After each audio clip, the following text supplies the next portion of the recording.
Добре, искаш ли пак да направя някоя магия, защото имам чувството, че скоро не съм правил магии. Добре. Но мисля да направя някоя произволна, която веднагически не знам какво ще стане с нея и да е временна. Ханата тита, ханата тита, ханата тита. Това е като песен рап. Аз казах ханата тита. Какво ли ще последва от това? Къде? Сигурно нищо.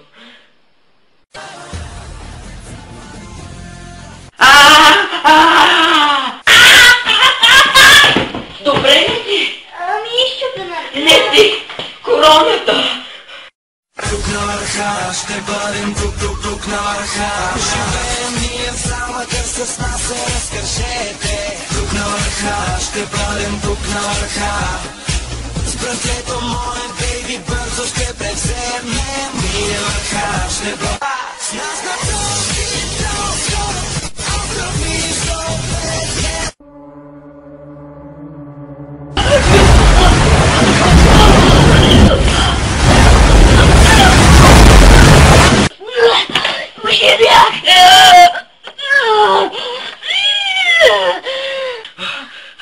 Какво правиш тук? Дойдох да се спася. Ами аз видях, че след земетресението се направи някаква цепка и водата от морето почва да се излива в замъка и реших да влезем в портала. Тук е най-безопасно, защото в момента 100% не сме в замъка, а някъде другаде. Между другото, магиосника ми се обади и каза, че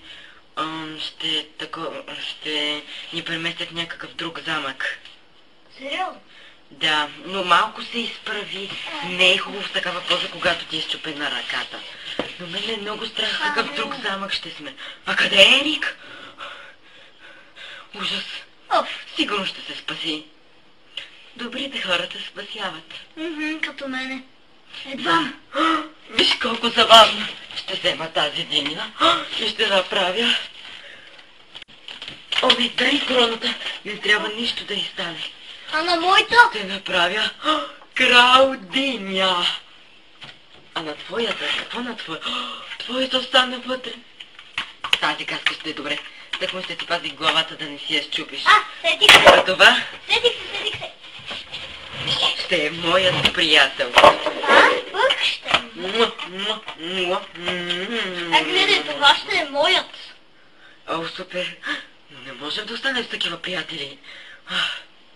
Ще се наложи да се сбогуваме.